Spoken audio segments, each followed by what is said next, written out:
So we define convexity of a total preorder in this way, and then also strict convexity. Now assume that our preorder has a utility representation.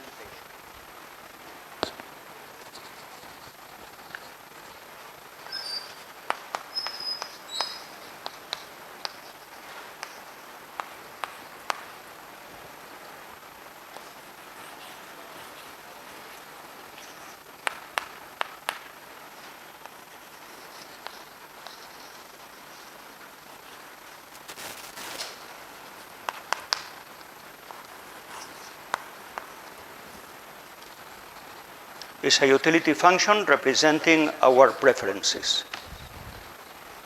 Then, how this utility function should be in order that the preorder it represents is convex?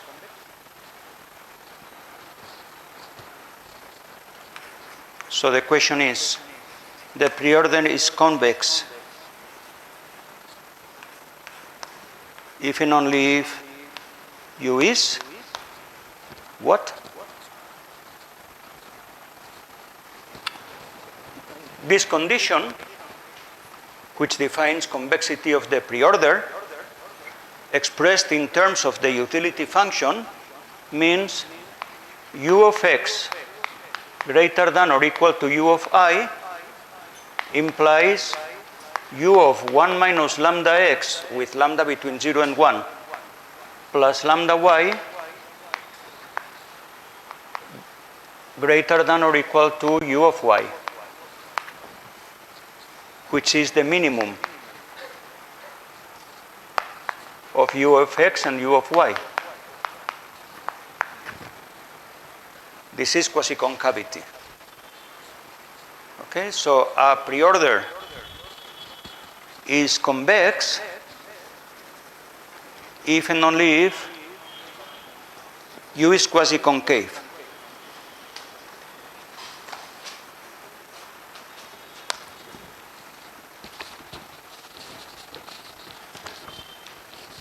So convexity of a preorder is equivalent to quasi-concavity of a utility representation. Interestingly, U is an arbitrary utility representation here.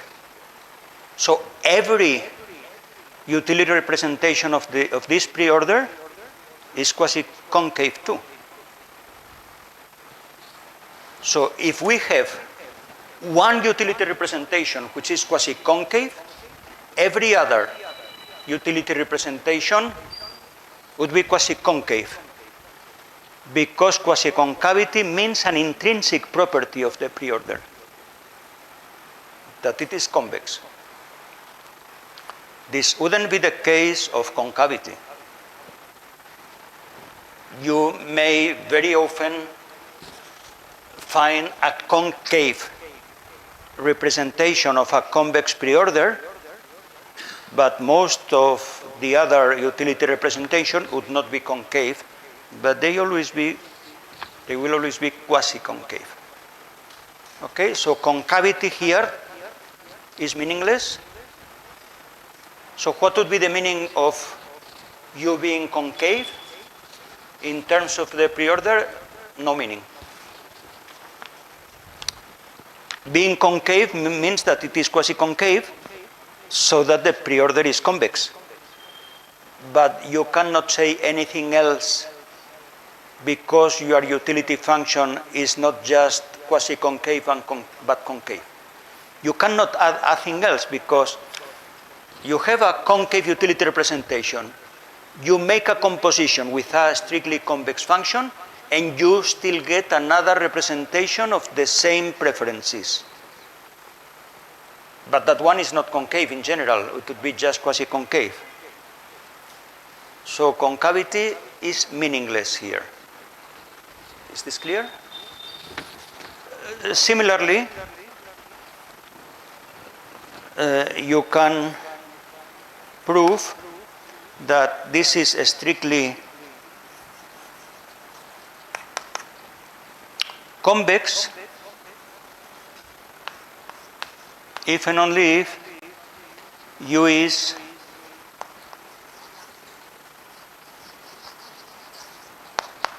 strictly quasi-concave.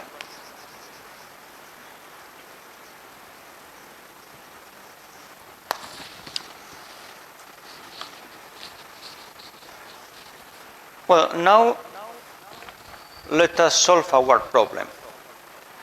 Which is our problem as consumers? To spend our money as efficiently as possible, not to waste our money. And then we would like to obtain our most preferred commodity bundle subject to our budget constraint. We have a limited amount of money, and with this limited amount of money, how much utility can we obtain? The larger the utility, the better for us is the consumption bundle, okay? So we have a given amount of money in our pocket, and we will take this amount of money as the money unit. Okay, even I have 1 million rupees in my pocket, it's not the case by the way, but even if I have 1 million rupees, I will call this 1 rupee. Okay, so the money unit is 1. This is what we have available for spending.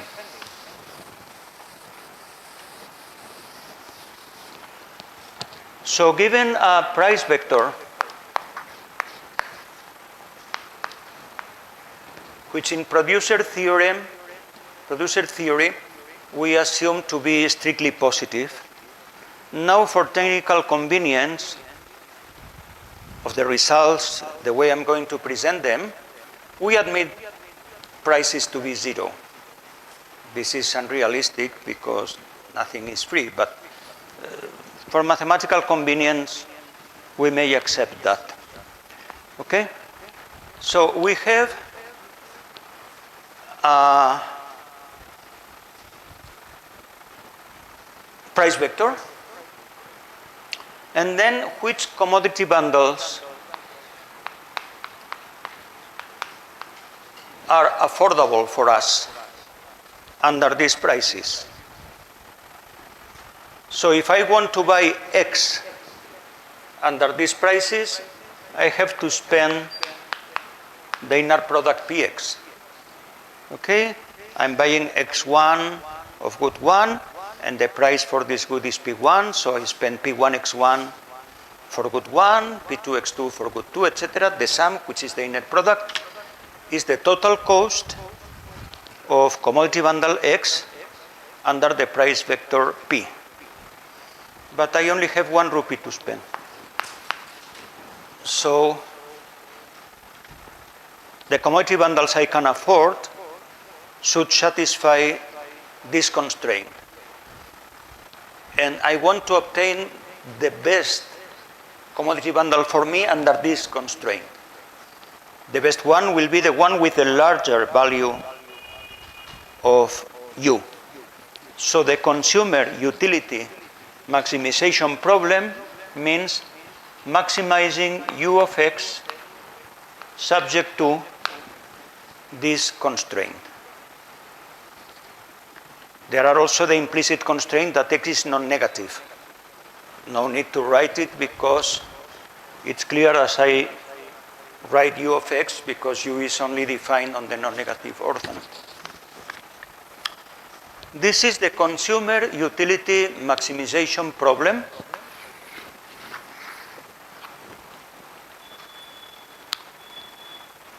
Of which we are going to talk for a while, in the same way that in producer theory we spent a lot of time talking about the cost minimization problem. So you will here see similar things, similar in the structure, but quite different. And also some results will not be as nice here as in producer theory, because I don't want to make it nicer. Because if I do it nicer, I will incur in some technicalities which I want to avoid. But it might be possible. I will tell you in due time. Okay, but leaving aside these minor details, you will see very similarities in the treatment of this utility maximization problem with the treatment of the cost minimization problem we saw in producer theory. But things are going to work very differently here. Only the structure reminds us of that structure, but it's not the same at all. So, in producer theory, we had the production function. Now we have a utility function. And then we define the cost minimization problem. Now we define the the consumer utility maximization problem. And then what we immediately did in producer theory was to introduce the cost function, which actually was the optimal value function of the parametric problem consisting of the cost minimization problem. It was a parametric problem because its definition depending on two parameters, y and p. So C of yp was the optimal solution of the problem corresponding to the values y and p of the parameter. So here we are going to do the same. But here we only have one parameter. We could have two if I didn't say that I just have 1 rupee. If I say I have 1 million rupees, then this should be y here and I will have an extra variable. But no need. And the results are more beautiful and more symmetric when you take y equal to 1. So, the optimal value, so this is a parametric problem with a parameter being p. Okay, so the optimal value of this parametric optimization problem is what in economics is called the indirect utility function.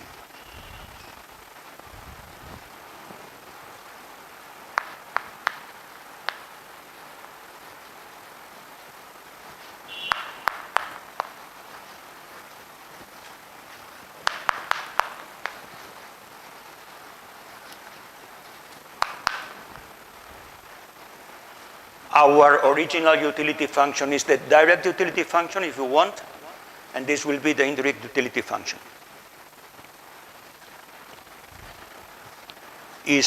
We are going to use V, defined on R plus N, which is the space of parameters, P.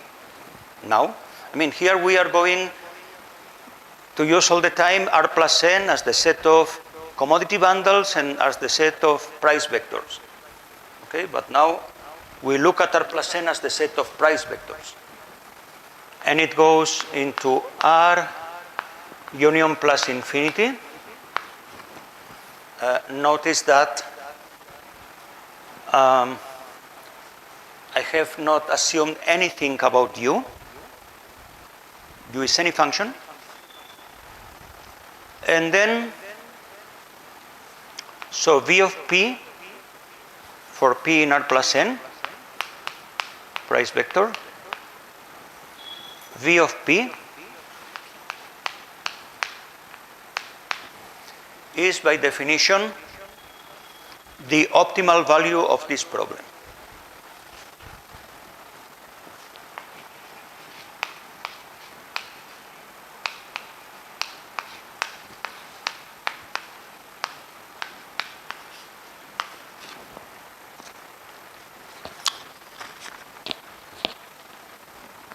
Hello, how are you today? You are not, but you are well. Because first I understood that you were not feeling well. Good. Then, since I'm not assuming anything about you, not even upper semi-continuity. I'm also not assuming that P has strictly positive components. I'm not working on a compact set. I'm not dealing with an upper semi-continuous function, so I have not guaranteed that the supremum is attained. So I have to accept the value plus infinity as a possible value of the indirect utility function. This creates no problem.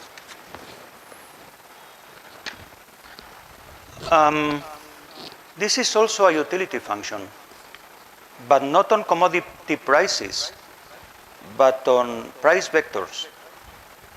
It is telling me your preferences on supermarkets.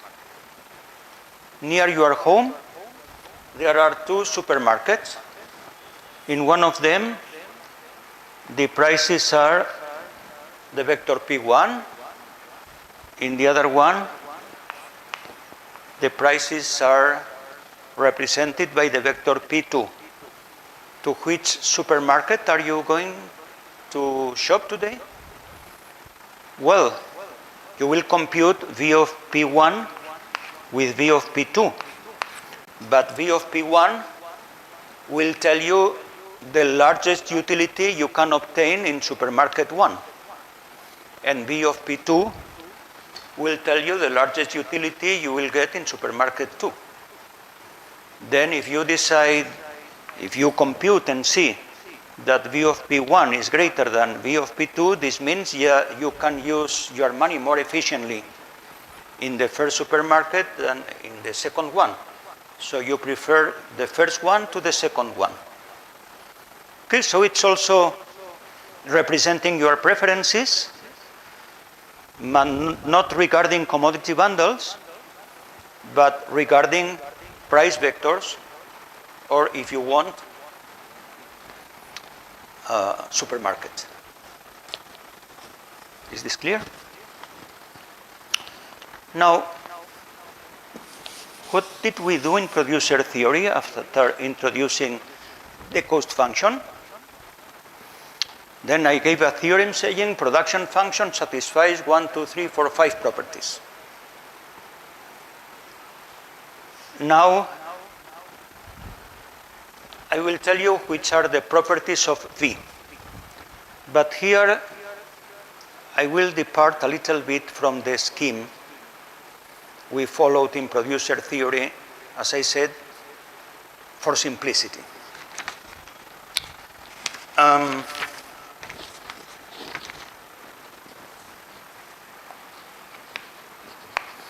V is quasi-convex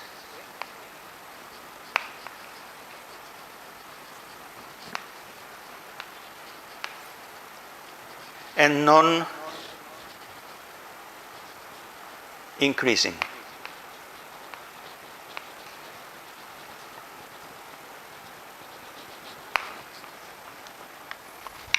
I insist that have not used any assumption on U. No matter how crazy are your preferences on markets will not be crazy. They will be quasi-convex and non-increasing. Non-increasing is obvious because if you increase P, because X is non-negative, then this feasible set becomes smaller, then the supremum is smaller, or at most remains the same. So we have increased P, and V of P has decreased, or remained at the same level. So this is non-increasing. But what about convexity? About quasi-convexity, let's compute the level sets. Fix a level, and what is the meaning that X belongs to the lower level set of V of level alpha. This is the set of, sorry, but the argument of V is P, not X, it's better. So this means that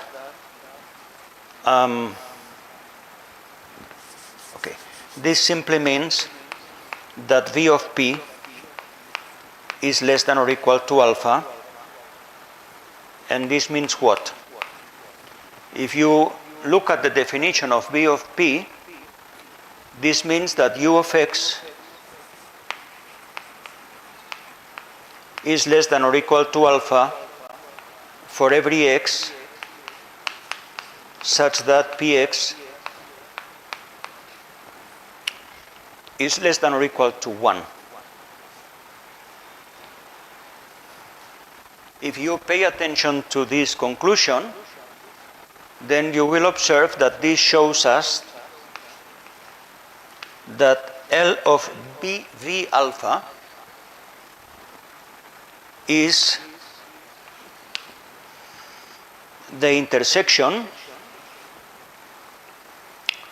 over the set of X such that U of X is greater than alpha of the set of P such that Px is strictly greater than 1. Do you agree that this equivalence is telling us that this equality holds? I mean, suppose P is an element here. Then, for every x here, we have this inequality because we cannot have Px less than or equal to 1, because this would imply that U of X is less than or equal to alpha, which is not the case. So this proves this inclusion. Okay? But if we have now P in the right-hand side, then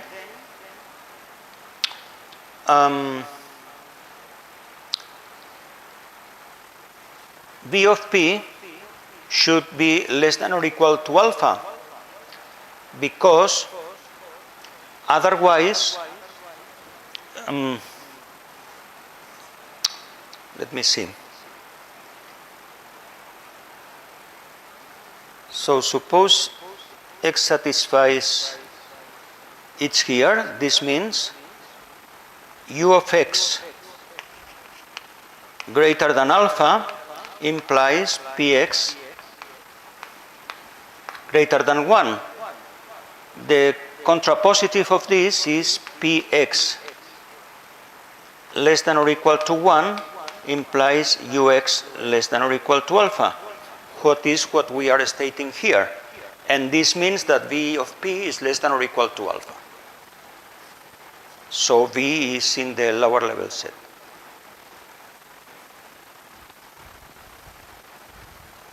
Was this clear? Is this clear enough? Okay, then once you accept that this equality holds true, you have the conclusion, but this says that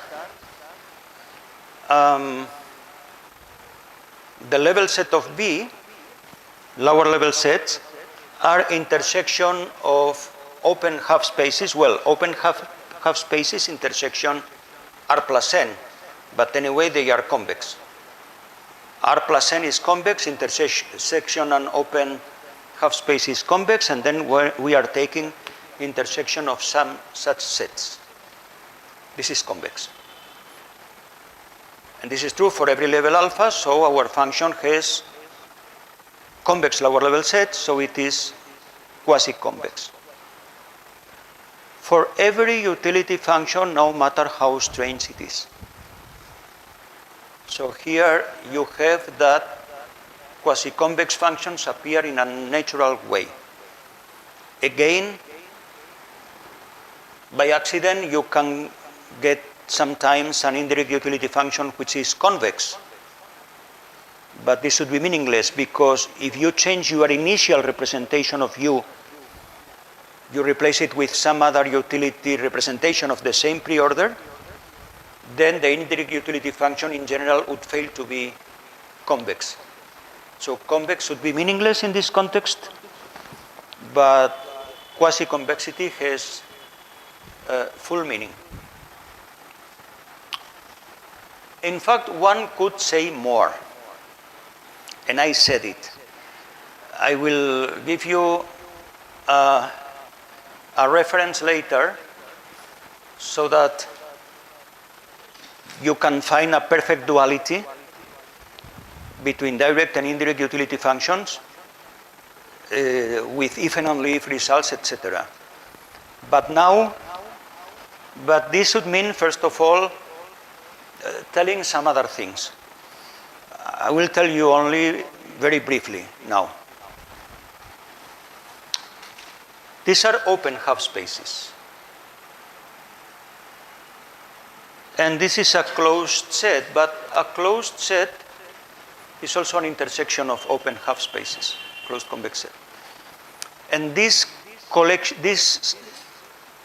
intersections of open half spaces have a name, and there are papers and even a book on them. These are the so-called evenly convex set. What is an evenly convex set? There are several equivalent definitions.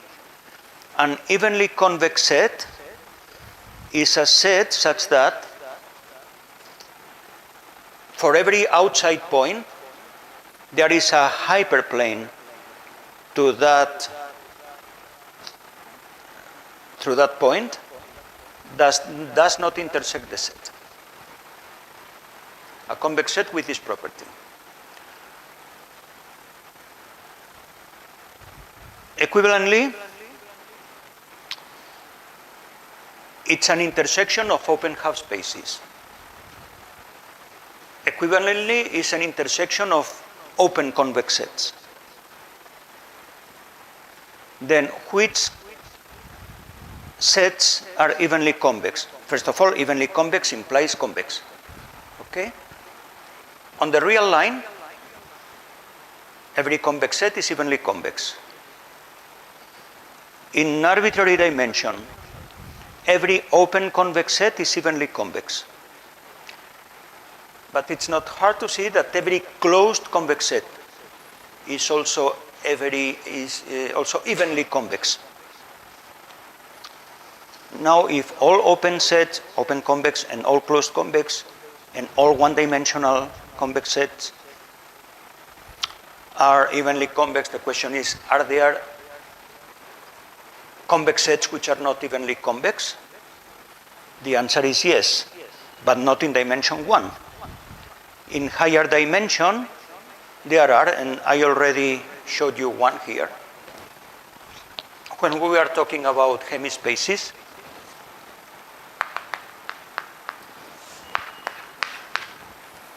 so the union of and the shape construction can be made in higher dimension. The union of a half plane with a convex set in the boundary, maybe a half line, maybe a point, maybe a segment, but not the whole line or not the empty set. This is convex, but not evenly convex, because given this point, which does not belong to the set, you cannot find any hyperplane, means any line, through it that does not intersect the set. Well, evenly convex sets are important in some applications, in particular here. If you want, in quasi-convex duality, if you want to build a good theory of duality for quasi-convex functions, you have to consider this notion. I already told you that Jean-Pierre Crouzet, the one who is the best by far in quasi-convexity theory, once told me, and he was the first to consider duality for quasi-convex functions. And then he was following the pattern of Rockefeller for convex functions. And in Rockefeller's case, lower semi-continuity played a crucial role. Then Jean-Pierre thought should be the same here, and he succeeded to develop a theory. But it was quite complicated, and he thought this was my mistake, he said, because I should have considered, but this notion was not so popular in those times. Jean-Pierre's thesis in France, he gave me a copy, more than 200 pages, which I read very eagerly, was very interesting, so much that the copy ended up being destroyed, so I asked him to give me a second copy. Okay? Then his thesis is from 1977. And in those times, even convexity already existed, because in fact it was a notion, I think, introduced by Fenchel himself. I'm not sure now. Yeah, Fenchel, in the 50s, but it was not popular. But then when you adapt, let's say, Kruzek's duality theory, considering even convexity, then everything simplifies a lot. And here you have a hint. These level sets are evenly convex because they are intersection of evenly convex sets. But this is just a comment. If I consider evenly quasi-convex, I take into account the fact that this is evenly convex, then I would say V is evenly quasi-convex. But I'm not saying this, because also this would not give enough information. I mean, the fact that I have that strict inequality here allows me to write here evenly quasi-convex if I want, but I don't want to. But I could still write something else, a property which I don't remember now, but I obtained it. Some condition involving limits, which is a consequence of the fact that in these half spaces you have one here. Okay? Well, so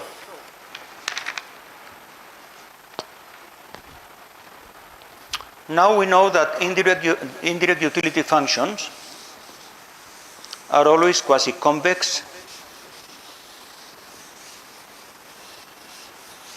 and non-increasing.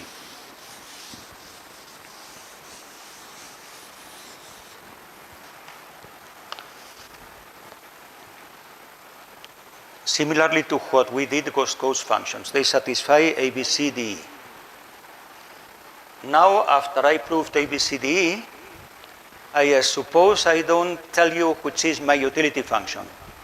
I just tell you the indirect utility function. Can you obtain U from V? You didn't respond, but I responded. I said it's impossible.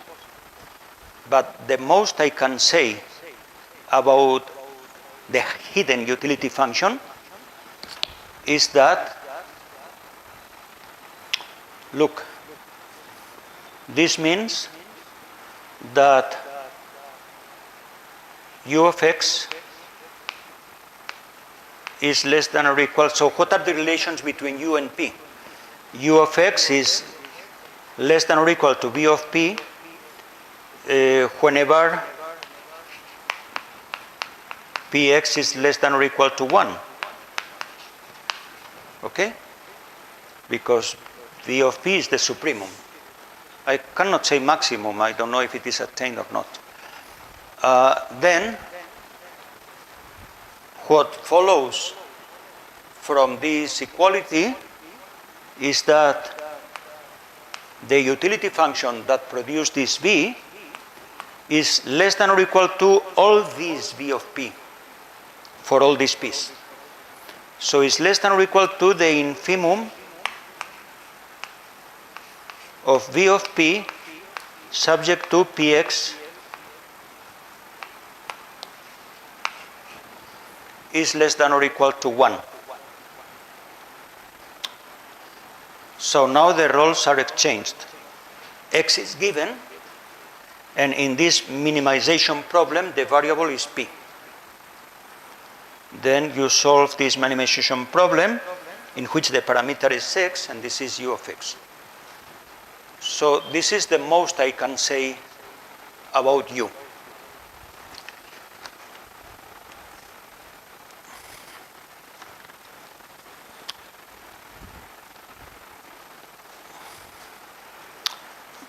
Let's call this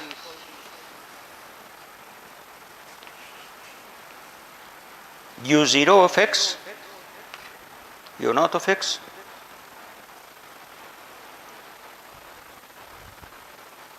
This is a real valued function because it's greater than or equal to u of x, which is real. And well, an infimum could be plus infinity if it is the infimum over the empty set. But this is not the empty set because we can take p equals 0. Okay, so this is finite.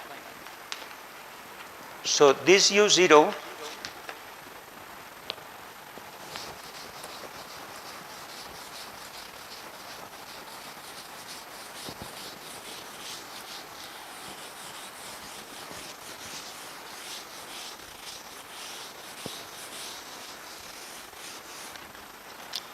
this u0 is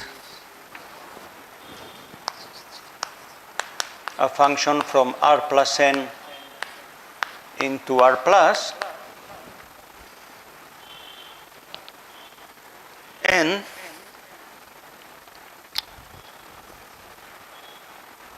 this function is nice as a utility function because it's quasi-concave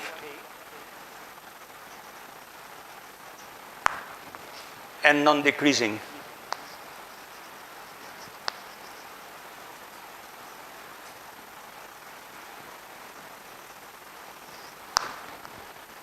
Can you prove this in just one sentence?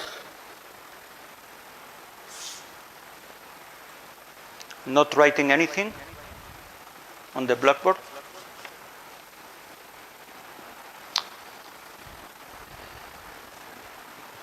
It has the same structure as the indirect utility function, but with infimum instead of supremum.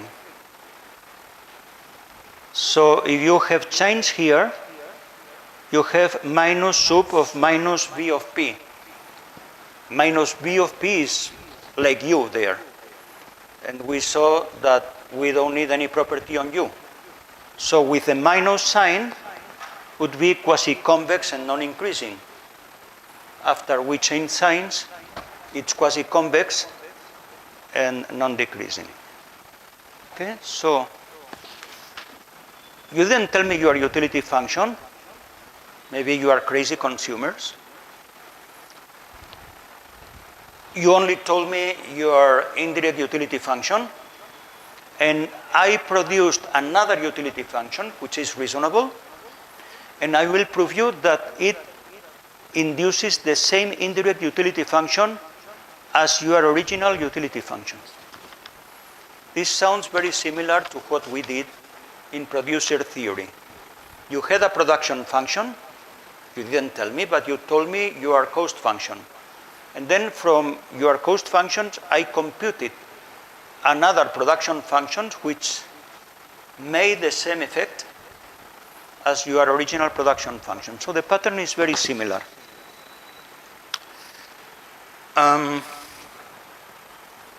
This is a utility function. So compute the associated indirect utility function.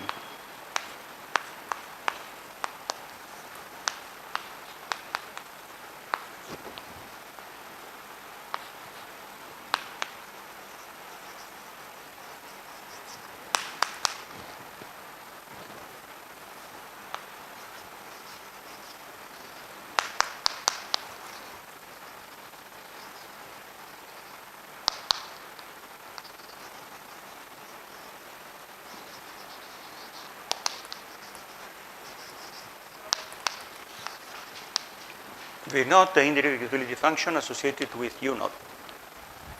We'll prove that they are the same. So we'll compare V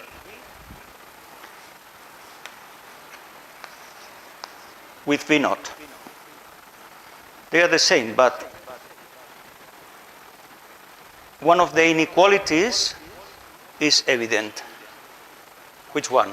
V less than or equal to V0, or V0 less than or equal to V.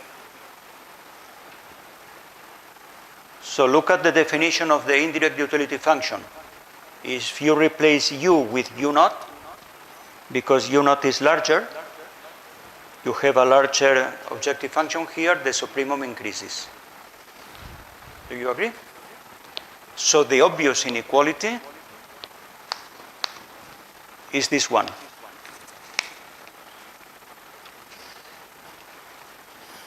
But we are going to prove very easily that equality holds.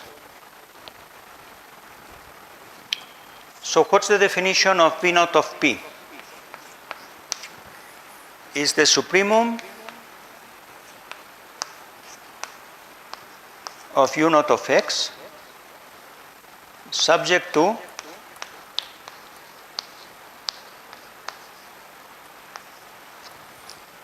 Px less than or equal to 1.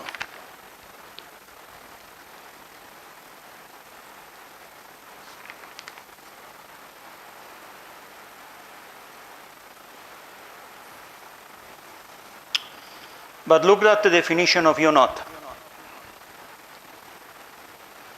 If Px is less than or equal to 1, then this definition of U naught says that V of P is greater than or equal to the infimum, which is U naught of X.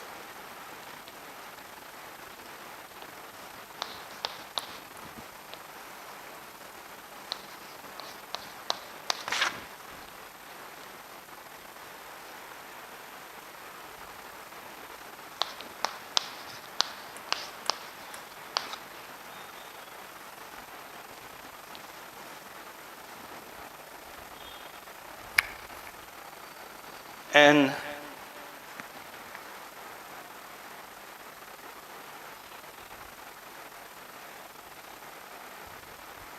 sorry, the infimum is U naught, not V of P. So every element here is larger than or equal to the infimum, and the infimum is U naught of X.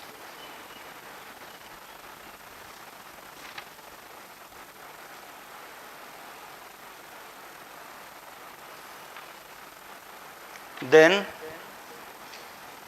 this,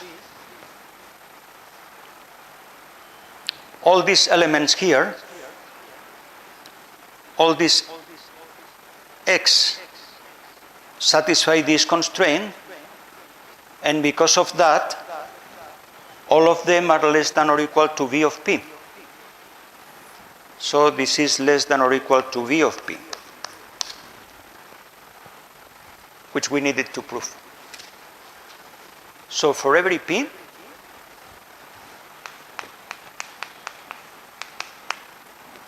we have seen that V of P is less than or equal to V of P is less than or equal to V naught of P for every P. So we have equality.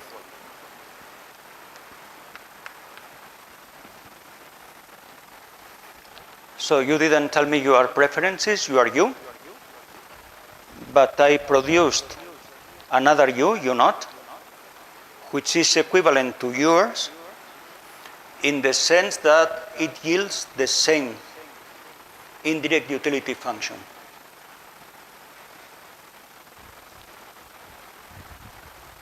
That is to say, if you tell me that your preference is over markets, I cannot decide if you are crazy or not.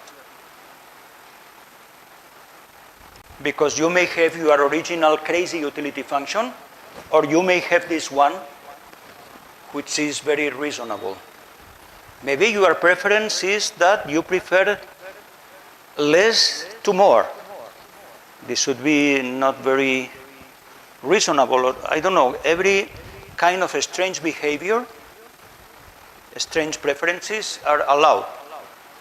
But this is not true when you look at your preferences with respect to prices, to supermarkets. Okay? So one can say for every strange consumer, for every crazy consumer, there is a very reasonable consumer which has the same preferences regarding prices as the crazy one. Well, so as I said, you will see many similarities in the treatment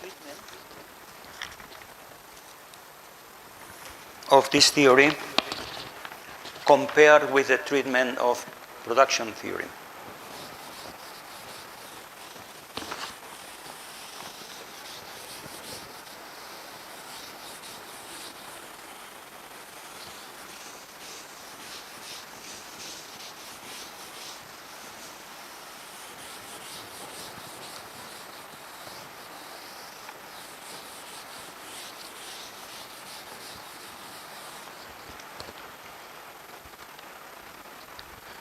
In producer theory, we saw, okay, you don't tell me your production function, but I will find another one which is equivalent to yours. But in some cases, I can't deduce your real production function from the cost function. If your production function has good properties, the same here. The same here. Suppose that, this is a theorem,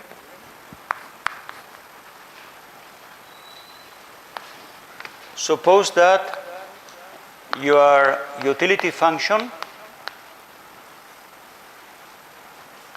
is good, quasi-concave, non-decreasing,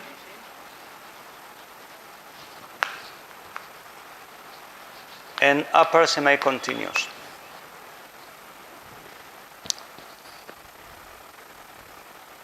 This is not good, this is too good, because I could relax upper semi-continuity by writing even quasi-concavity plus a limit condition. Okay, but I want to avoid these technicalities. By the way, I mentioned about evenly convex sets. If you want to learn about them, this is a very interesting class. There is a recent book, 2 or 3 years old, but my friends and colleagues from Alicante, Spain, Miguel Ángel Goberna, Margarita Rodríguez, etc., and there are 4 authors, José Vicente and María Dolores Fajardo. I think I mentioned all of them. With the title Even Convexity. A whole book devoted to evenly convex sets and evenly convex functions. Well, but let us finish with this statement. Then, if your utility function is good enough, then the function I will obtain by my formula from your indirect utility function will be your original utility function.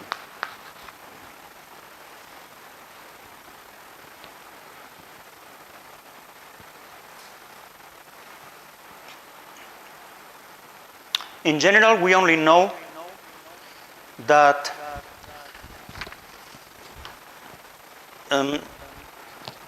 your utility function is smaller than this one.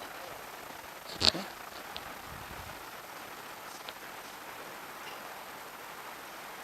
Smaller.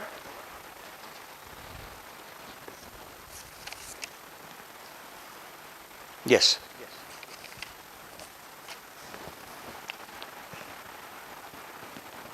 So I said, I don't know you are you, but I know that your u is less than or equal to this y naught that I define.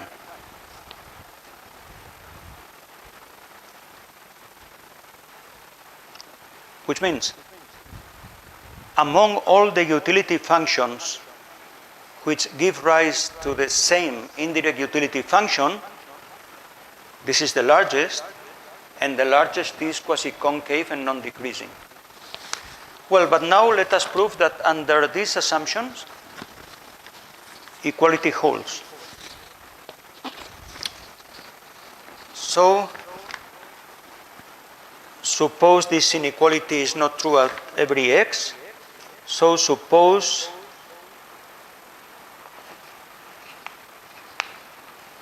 for some x,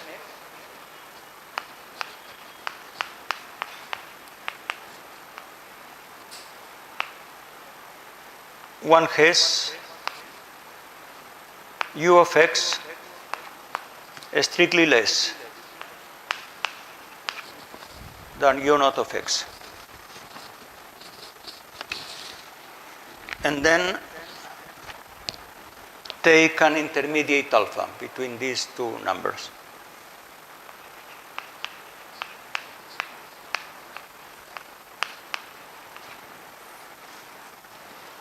Then the first inequality is saying that x does not belong to the upper level set of u corresponding to alpha. Okay, this should mean u of x greater than or equal to alpha. You have the opposite inequality.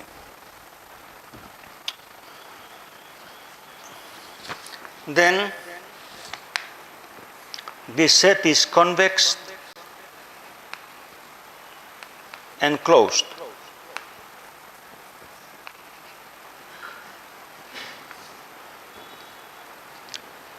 Because our function is quasi-concave and upper semi-continuous. Then you are already used to this technique. Whenever you have a point not belonging to a closed convex set, you apply separation. Okay, so there exists a vector which I'm going to call P naught in R plus n, and there is a number k such that P naught z is greater than or equal to k for every set in the upper level set,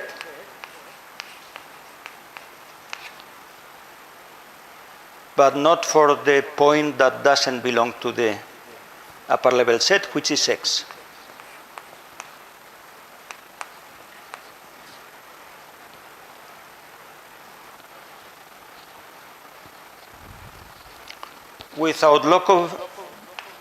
Without loss of generality, we can take k equal to 1. Notice that k is positive because the right-hand side is non-negative, inner product of non-negative vectors. So divide all the inequalities by k, and you get a new P naught, which will be the old one divided by k. Okay, so no problem to assume that k is equal to 1. Then, what happens if Z is a point such that P naught Z is less than or equal to 1? I'm going to deal with the indirect utility function, so I have to maximize the utility function subject to this constraint. Okay, so I am considering any feasible point for that set. Then, if, well,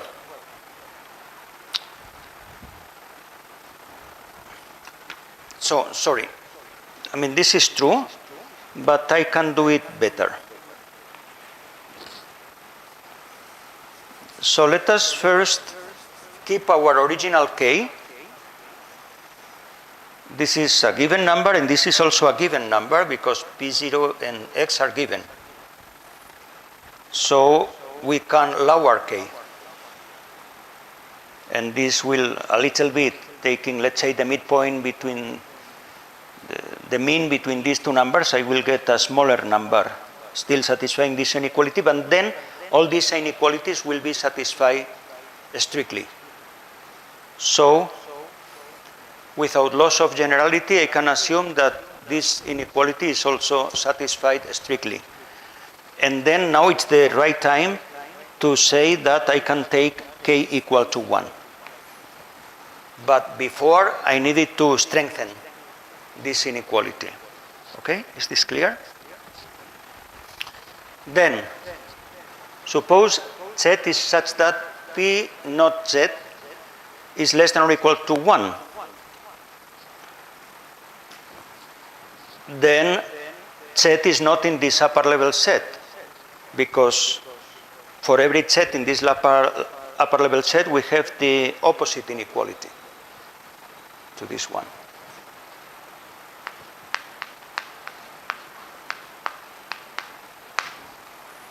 This means that u of x is strictly less than alpha.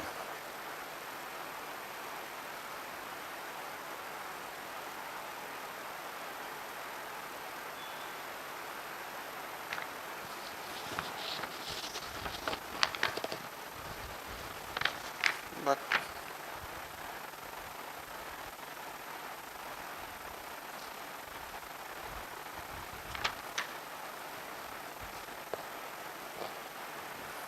no, I don't understand the next step I wrote here.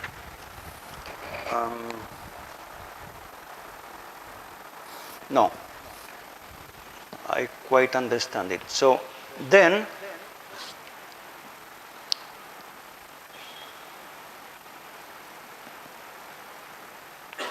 v of p naught, sorry, this is z not x, v of p naught, which is the supremum of all these sets satisfying this inequality, and all these sets satisfy also this inequality, this should be less than or equal to alpha. And this alpha was taking strictly less than u naught of x, which by definition is the infimum of v of p subject to the constraint px less than or equal to 1. So v of p naught is less than this infimum, strictly less, which means that p naught cannot satisfy this constraint. Otherwise, this infimum would be less than or equal to v of p naught. So this means that p naught x is strictly greater than 1, which is a contradiction.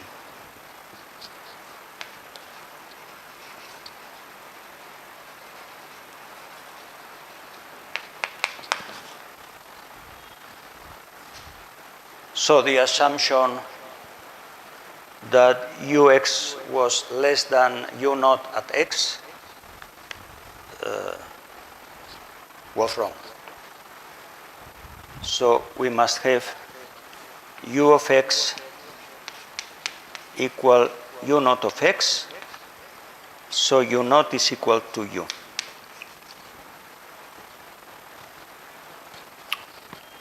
Is this argument clear?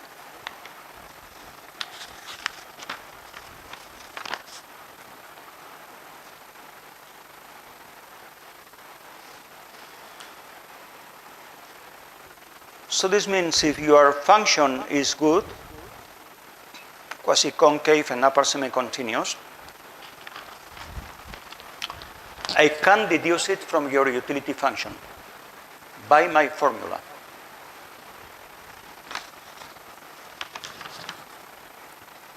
As a conclusion,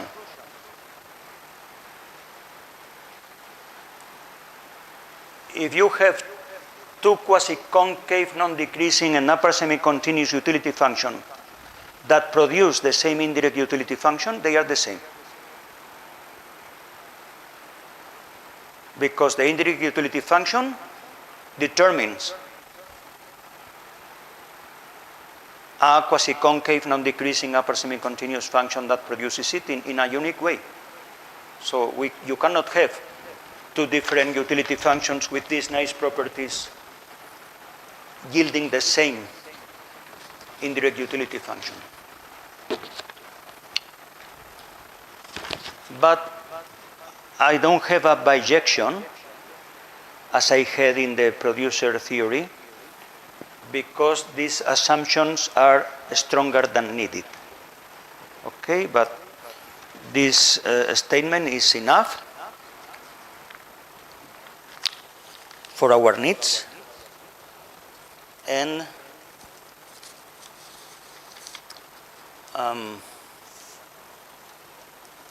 if you want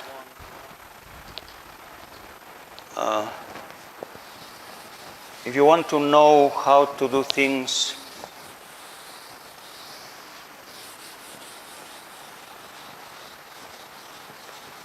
with weaker assumptions so that every statement is if and only if,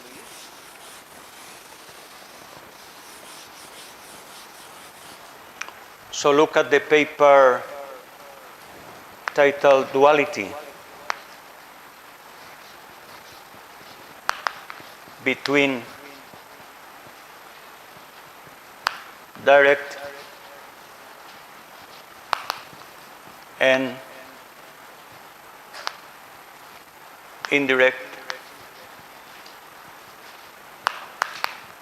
utility functions.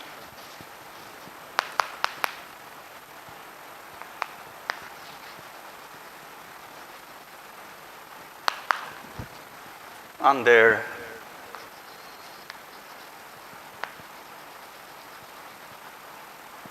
minimal hypothesis,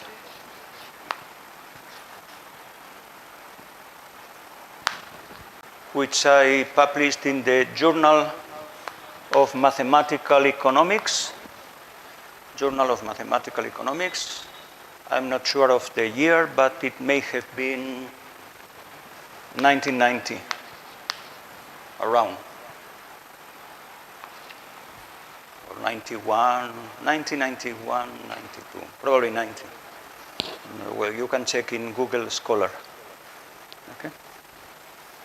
But there you will find even convexity, and you will find that limit condition, etc. Too technical for this course. I think it's not worth. Now, time for examples.